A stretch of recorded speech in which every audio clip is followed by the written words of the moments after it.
बॉलीवुड फिल्मों में अपना करियर बनाने वाले हर्षवर्धन राणे आज किसी पहचान के मोहताज नहीं हैं, लेकिन उनका ये सफ़र इतना आसान नहीं रहा है। फिल्मों में अपना करियर बनाने का सपना देखने वाले अभिनेता हर्षवर्धन राणे जब ग्वालियर से भागे, तब उन्होंने सोचा भी नहीं होगा कि आगे चलकर उन्हें क्या-क्या काम करने पड़ सकते हैं। एक वक्त उनकी ज़िंदगी में ऐसा भी रहा जहां उनके पास ना तो खाने के पैसे थे और ना ही सोने के लिए छत। बॉलीवुड में कई ऐसे कलाकार हैं जो आउटसाइडर हैं, लेकिन अपनी मेहनत और संघर्ष के दम पर इंडस्ट्री में अपनी पहचान बना चुके हैं। इनमें से कुछ स्टार्स अपनी एक्टिंग से दर्शकों के दिल में खास पहचान बना चुके हैं। 16 दिसंबर 1983 को राजामुंद्री आंध्र प्रदेश में जन्मे हर्षवर्धन राणे, जो बचपन से ही एक्टर बनने का सपना देखते थे, इस सपने को पूरा करने के लिए वो सिर्फ 16 साल की उम्र में अपने घर ग्वालियर से दिल्ली भाग गए थे। तब उनके जेब में मात्र 200 रुपए थे, जिससे वो ज्यादा दिन तक टिक नहीं सकते थे। दिल्ली में सर्वाइवल करने के लिए उन्होंने कई छोटे मोटे काम किए, जिनमें टेलीफोन बूथ पर नौकरी करना भी शामिल था, जहां उन्हें सिर्फ 10 रुपए सैलरी मिलती थी। हालांकि आज वो एक बड़े स्टार बन चुके हैं। संघर्ष के दिनों में हर्षवर्धन राणे ने वेटर, कुरियर बॉय और साइबर कैफे में काम किया, यहाँ तक कि शादी पार्टियों में डीजे बजाने का भी काम करते थे। एक इंटरव्यू के दौरान उन्होंने कहा था कि इंग्लिश सीखने के उनके पास पैसे नहीं थे, इसलिए उन्होंने एक कॉल सेंटर में काम करना शुरू किया।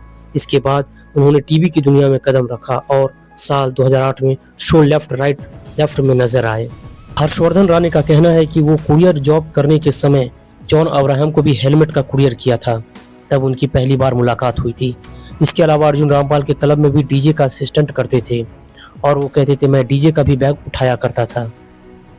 हर्षवर्धन राणे एक इंटरव्यू में बताए थे, 16-17 साल की उम्र तक मैं ग्वालियर में था, लेकिन फिर उसे छोड़कर दिल्ली भाग गया था। मुझे पर्दे पर आना था और ग्वालियर में यह बात किसी को समझ में नहीं आ रही थी। उनका कहना था, वह समय ऐसा था जब अभिनय को एक पेशे के रूप में नहीं देखा जाता था।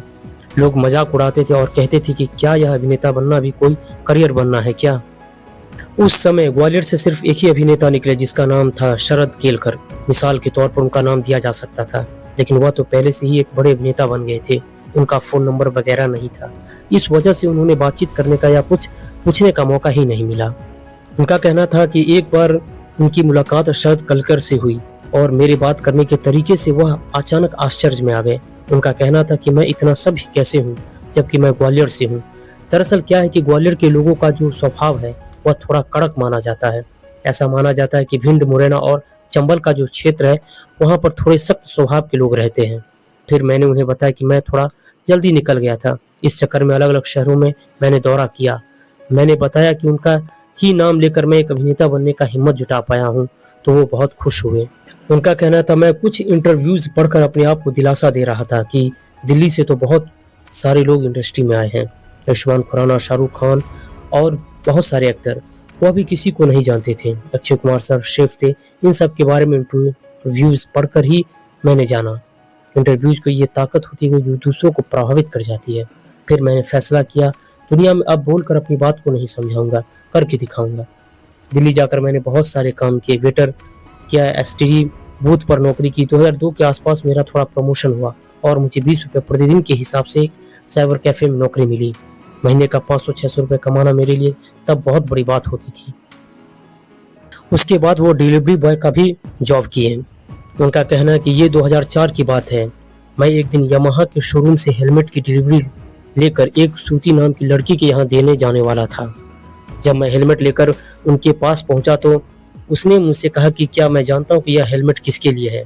मैंने कहा, नहीं, मुझे नहीं पता। तो उन्होंने कहा कि यह जॉन अब्राहम के लिए है। यह सुनकर मैं तो पागल हो गया था। उसने मुझे रोका और कहा कि रुको, जॉन मुझसे कुछ कहना चाहते हैं। यह सुनकर मैं थोड़ा डर गया। मुझे लगा कि कहीं मुझसे कोई गलती तो नहीं हुई शायद। लेकिन थोड़ी देर में वह लॉबी से आया और उन्होंने मुझे सिर्फ धन्यवाद कहने के लिए रुकवाया था। मैं इतना खुश हो गया कि मुझे समझ में नहीं आ रहा था कि मैं किस तरह से प्रतिक्रिया दूं और क्या बोलूं। उन्होंने एक डिलीवरी बॉय के प्रति इतनी दयालुता जो दिखाई। राणे ने एक इंटरव्यू के दौरान बताया कि साल 2007 में वह एक डिलीवरी देने के लिए एक बिल्डिंग में गए, लेकिन वह गलत घर में घुस गए। वहां पर एक साउथ फिल्म की ऑडिशन चल रहा था। जैसे ही पता चला कि गलत जगह हूँ तो माफी मांगकर वापस जाने लगा।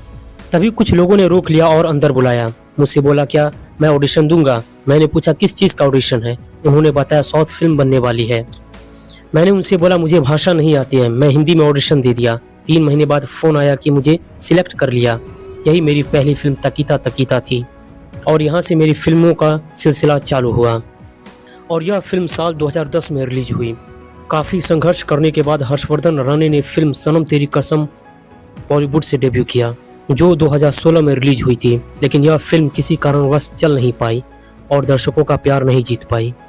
वहीं बीते वैलेंटाइन डे वीक 2025 में फिल्म को रिलीज किया गया, जो दर्शकों के बीच छा गई और यह फिल्म सुपर हिट रही और इसी फिल्म से हर्षवर्धन राणे का काफ़ी नेम और फेम हुआ। आश्चर्य की बात है कि संजय लीला भंसाली ने हर्षवर्धन को फिल्म रामलीला में विलेन का ऑफर दिया था, लेकिन एक्टर ने ठुकरा दिया। आज हर्षवर्धन राणे के पास नेटवर्थ 30 से 50 करोड़ रुपए के बीच है। इसके अलावा हर्षवर्धन राणे पलटन, हसीन दिलरुबा और तारा वर्सेज जैसी फिल्मों में भी नजर आ चुके हैं। हर्षवर्धन राणे अब अपनी एक्टिंग से दर्शकों का खूब प्यार जीत रहे हैं और दर्शकों का उन्हें भी काफ़ी सारा प्यार मिल रहा है और वो एक एस्टेब्लिश्ड एक्टर बन चुके हैं।